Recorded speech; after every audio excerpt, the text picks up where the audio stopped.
Well, hello everyone. Deacon Ed McCormick here. And once again, happy Easter to all of you who are out there watching this through YouTube and other media.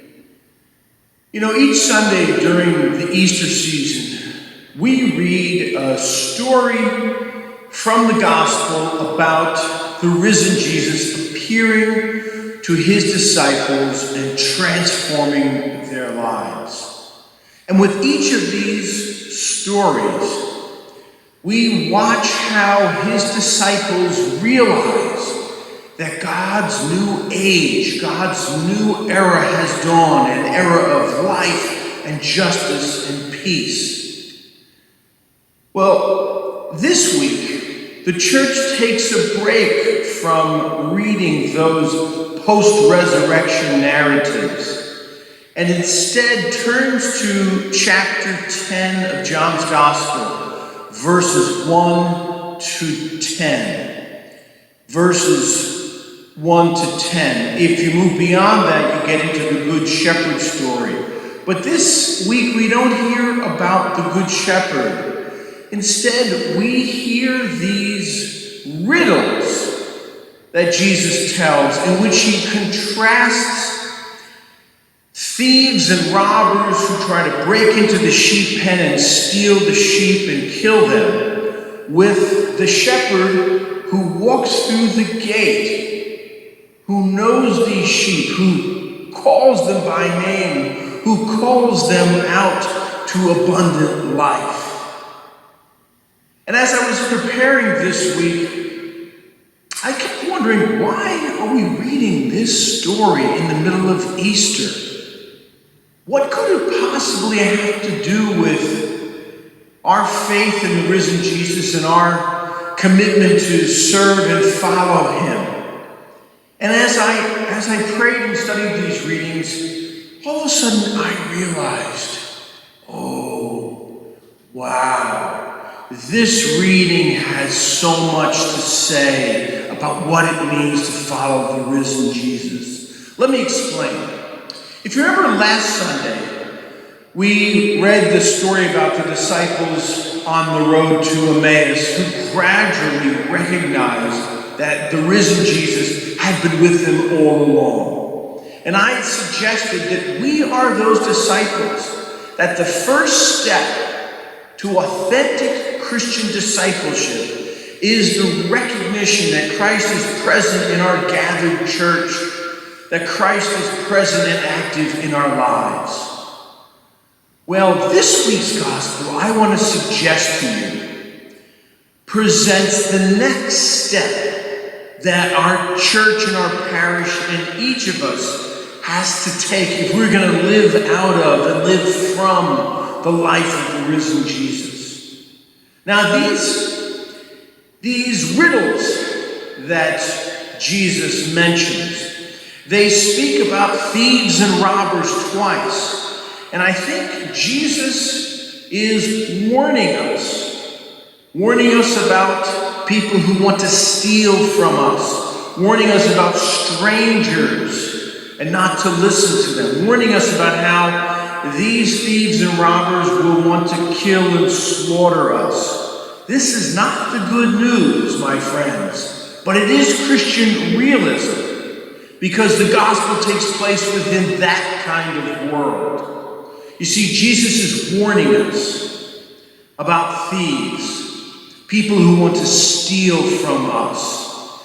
And he's thinking about Ezekiel chapter 34, where God watches how the Jewish leaders have treated the people, making themselves wealthy and neglecting the people, not feeding them, not caring for them, neglecting the sick and the lonely and the lost, and causing God's people to be scattered.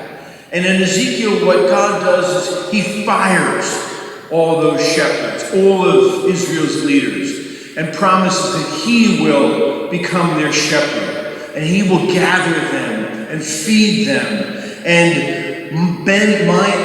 and fix their wounds and seek out the lost.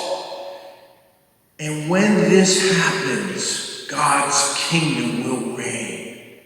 This is the story Jesus has in mind as he warns us about thieves and promises us abundant life. Now, what Jesus is saying to us is that as his followers, we have to develop a critical prophetic way of looking at the world.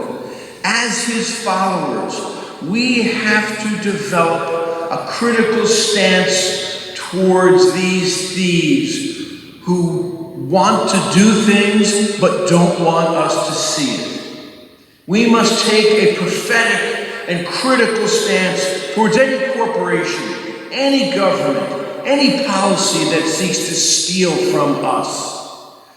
When lawmakers pass tax breaks for the rich, while middle class and poor folks are suffering, that's stealing. When wealthy publicly traded companies receive stimulus, while small mom and pop businesses do not get anything, that's stealing.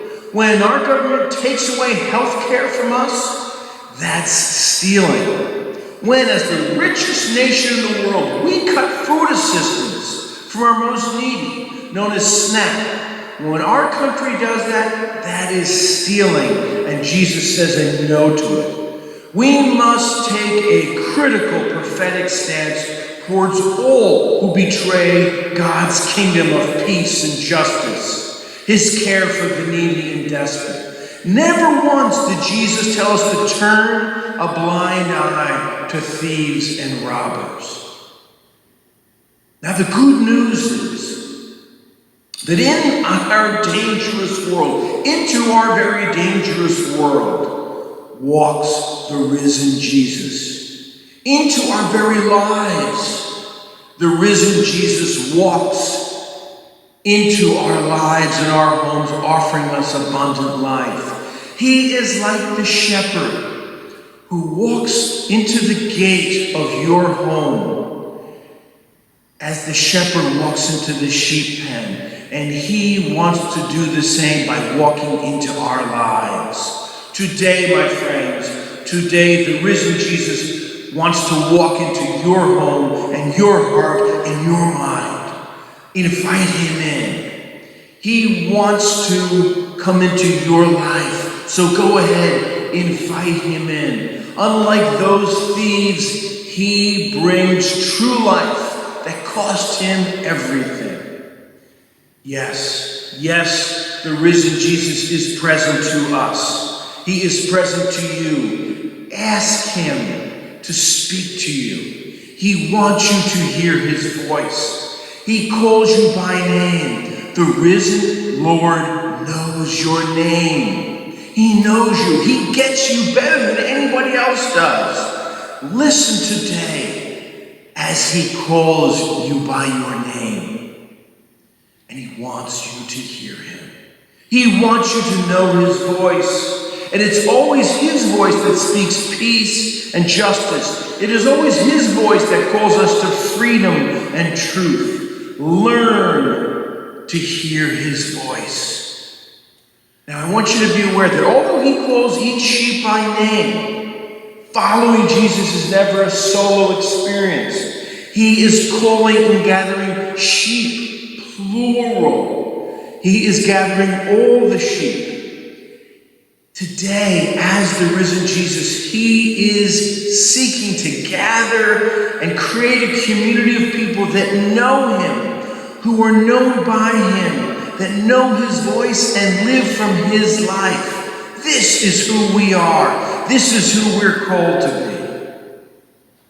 You know, once, many years ago, I was in the Judean desert with a group, and we had found some shade in a deep wadi ravine. It was a hot day in June, and up on a ridge, I saw a shepherd walking, and I could hear his bell, and I could hear him singing. And behind him, one sheep after another followed him like roller coaster cars, because he was going to lead them to water and shade. You see, if they didn't follow him, it meant death. It meant death in that hot and parched desert. So they followed him to water and to shade and to pasture and to life. And that's, my friends, what Jesus offers us today. We follow Jesus because he offers us his abundant life. He offers us God's very life.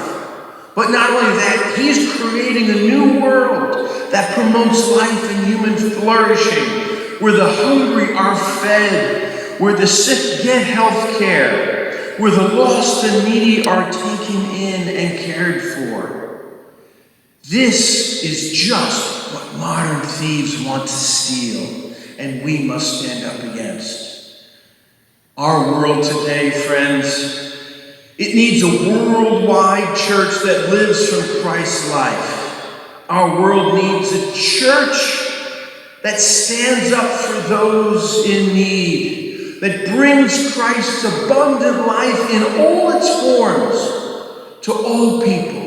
This, my friends, is our Easter mission. This is our task, to receive the abundant life that Jesus gives us and bring it out to all in need.